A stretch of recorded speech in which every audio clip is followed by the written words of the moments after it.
less than what happened with the book or with the narration for YouTube. Now I'm going to talk for a little bit because some people have had some trouble getting in here. I imagine that there might be some other people who have trouble as well.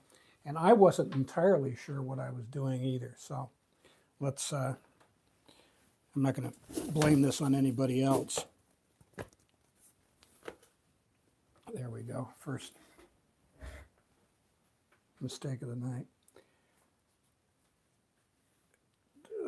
I need to say something about the program. First of all, this is on YouTube. I have been told that YouTube is playing advertisements on our regular feed. We don't know anything about those. We didn't approve them. There's no connection. We're not set up with these guys at all.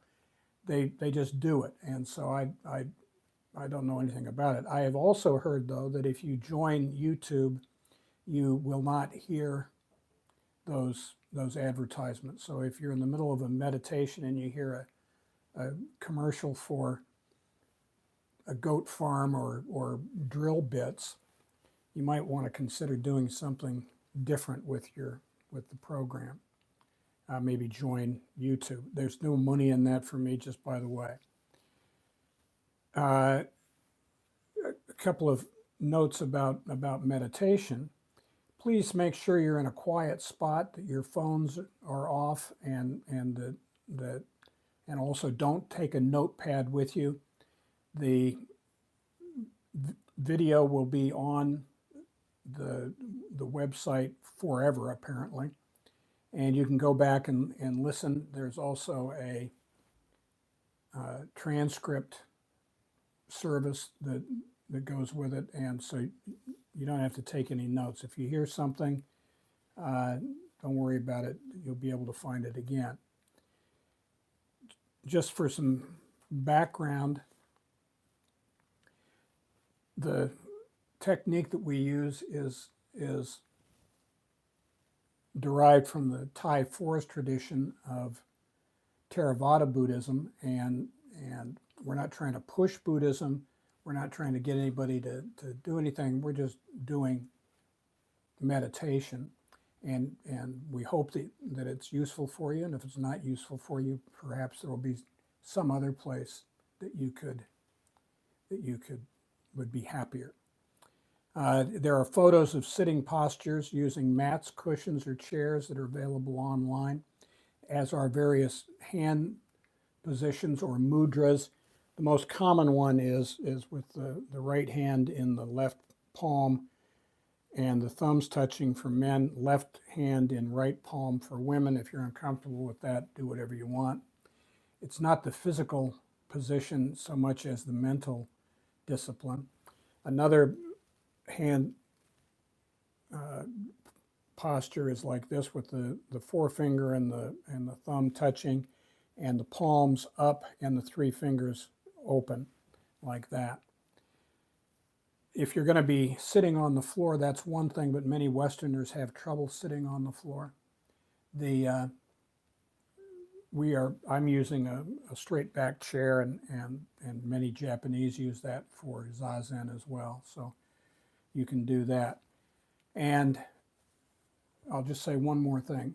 The technique that we use, there are two phases to meditation. There's samatha, which is serenity, and there is vipassana, or we prefer panya, which is wisdom.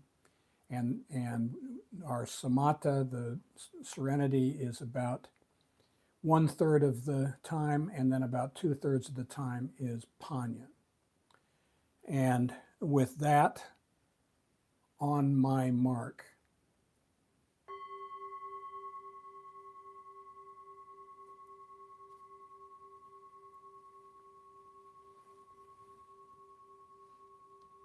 Please find yourself in a comfortable position, back straight and shoulders pulled back. Let your chin drift towards your chest. Close your mouth, close your eyes gently, and imagine a ball of white light an inch or two, 3 to 5 centimeters below your nostrils, and breathe in through your nose. Watch the light go down past your heart to your stomach and back out the same way. Breathe in through your nose. Watch the light go down past your heart to your stomach and out the same way. When outside thoughts intrude during this phase, gently brush them aside, thinking, no, that's not my business. I'm watching my breath. And you concentrate on the breath and on the sound of my voice. As you breathe in through your nose, watch it go down past your heart to your stomach and back out the same way. Need to tell you something about meditation. We'll start with the 5 khandhas. There are 5 factors in a human life, and they are the body, our feelings, our memories and perceptions, our thoughts, and our consciousness.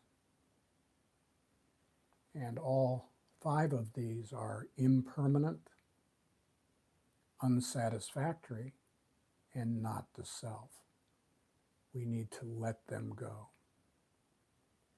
We are taught that the 5 khandhas are like a lump of molten lead. You cannot touch it on the top, you cannot touch it on the sides, you cannot touch it on the bottom. It's too hot to touch, and so we leave it be, and we just let it go. Now, during this first part, samatha, we are relaxing. We are following our breath, and you will feel your breath become a little slower. You will find your body slowing down, your heart rate slowing down as you breathe in through your nose, down past your heart to your stomach, and back out the nose. Just focus on the light and focus on your breath, brushing other thoughts aside. Now, here's some things about meditation that you should know. When we meditate, we try to project loving feelings, metta, goodwill towards other people. We feel generosity of spirit, not giving alms to the poor, but giving other people the benefit of the doubt. We generate feelings of kindness, of helpfulness, feelings of sati, which is mindfulness. Anapanasati, mindfulness of breathing, is what this type of meditation is called. We project feelings of sampajana, self-awareness. Who are we? Where are we? What are we doing? We think about selfless service to all. And what is selfless service? Selfless service is service that we do with no thought of the outcome. This was a stumper. Lord Krishna in the Bhagavad Gita told Arjuna that the way to avoid karmic debt for the things that he was doing was was selfless service, and that was with no thought of the outcome. And this was news to Arjuna. He thought that we win by will to power, an awful lot like modern people. And Krishna, Lord Krishna, master of the universe, creator of the universe, said, listen, pal, your job is to row. You put in the work. You row. And I, Lord Krishna, creator of the universe, am in the back of the boat with my hand on the rudder. I will steer. This is division of labor. Selfless service includes loving without condition. This is not transactional love. This is unconditional love. I see your pain, I honor it, but I don't need to fix it. This is compassion, not codependency. And we move in the direction of equanimity. Now, as we move into the second phase, and these are all one continuum, they're not two different things. Awareness, insight, wisdom only arises from a calm mind. So we do the samatha to calm down at the beginning. And then we move into the second part of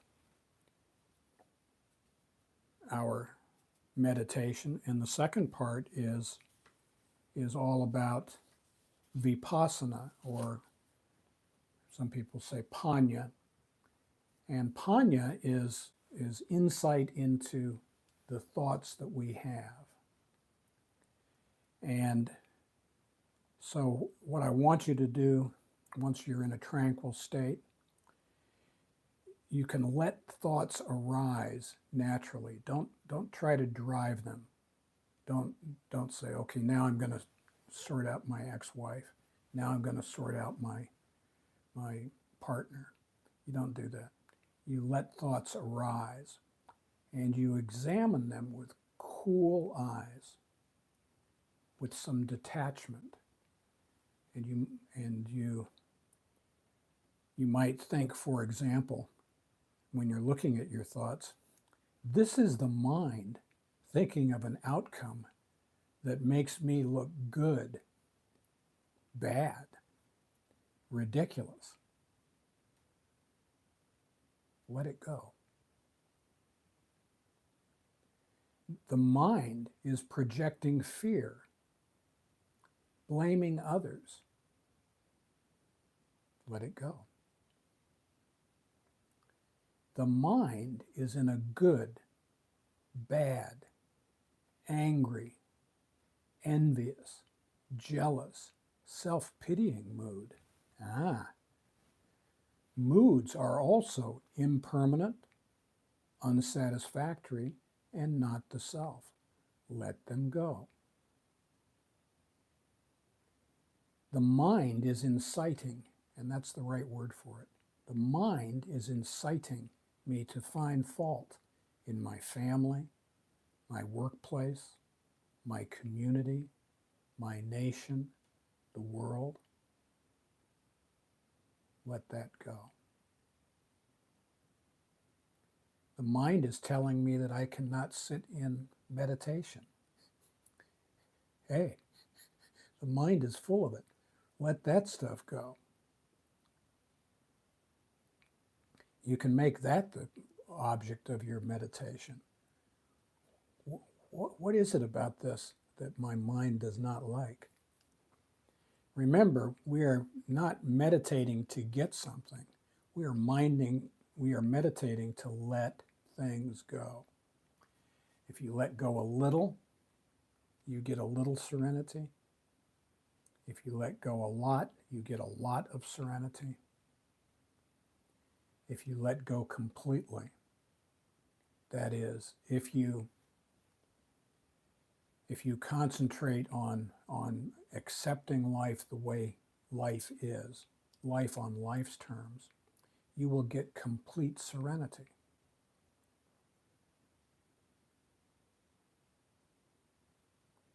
Mindfulness can lead us to spiritual insight into our intentions, our actions on our side of the street. We don't do this to figure other people out. We can think about them. We can give them the benefit of the doubt. We examine our intentions and motives. Are we being loving and kind? Are we mindful of the divine spark in others? Or are we full of self-pity?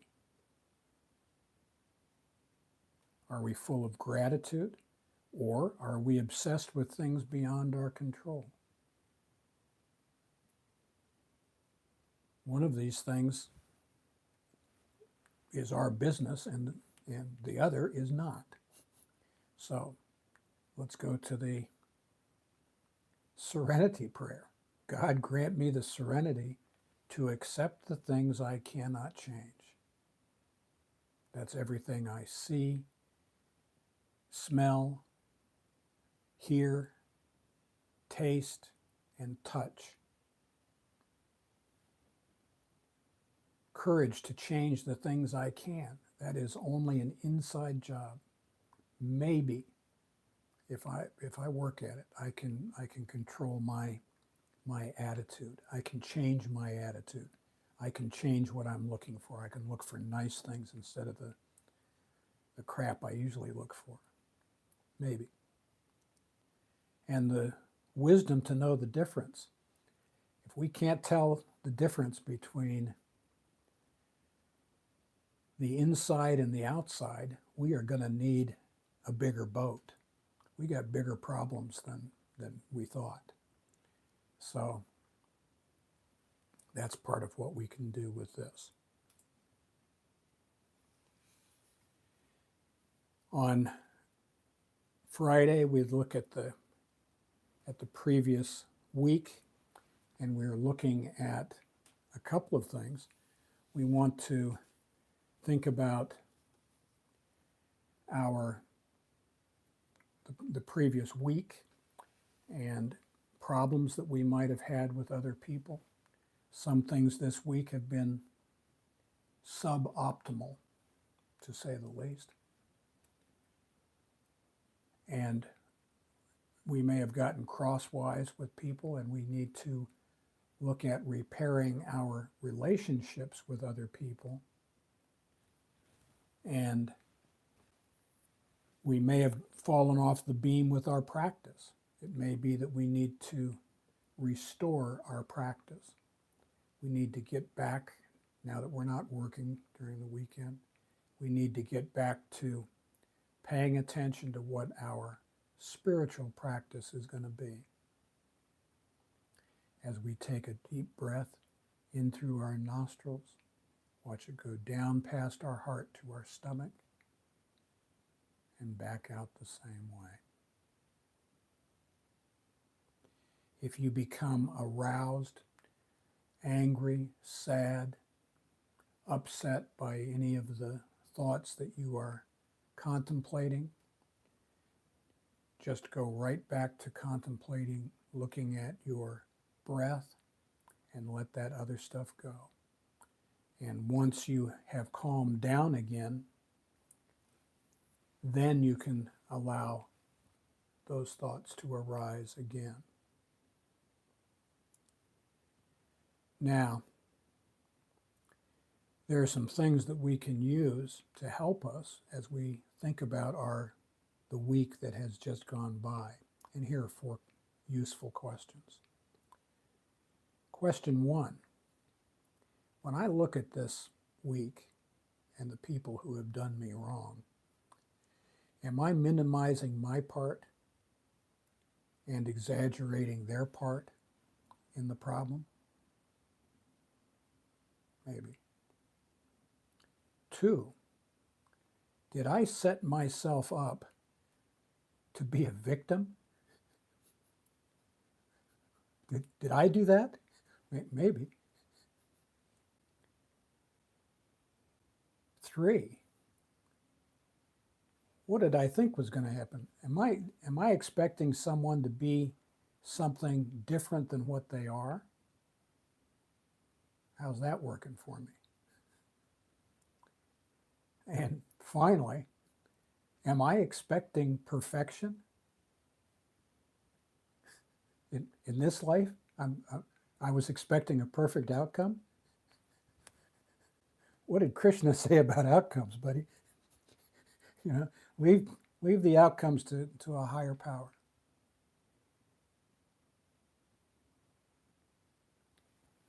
Here's a question for you.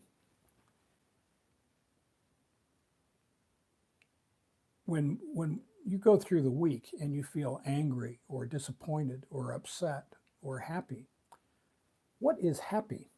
What is angry? What is disappointed? The mind is.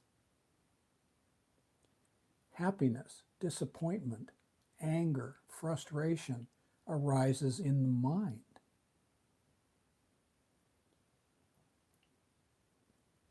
I want you to take a minute and do a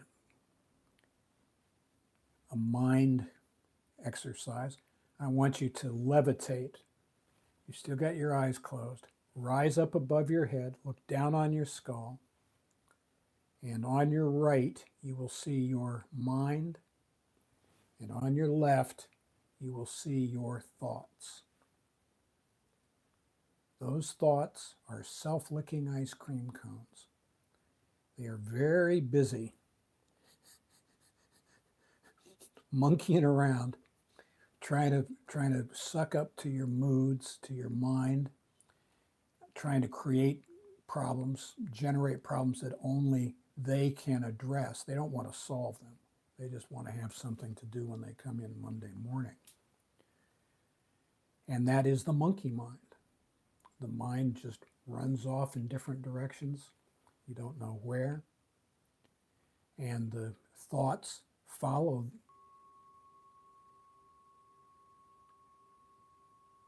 Sorry about that. Okay, now I'm not really sure what happens after this. There was one thing I wanted to say at the beginning before we started. I guess I'll say it now, and I'll try to remember to do better on Monday. And that is, the goal of this practice is for us to become independent practitioners. I'm doing guided meditation because it's useful perhaps, but the ultimate goal with this is that you will have a place that you go to and sit down and experience this for yourself on your own mat in your own room with whatever sounds you like. Some people use chanting, some people use bird song, some people just have silence. That would be entirely up to you.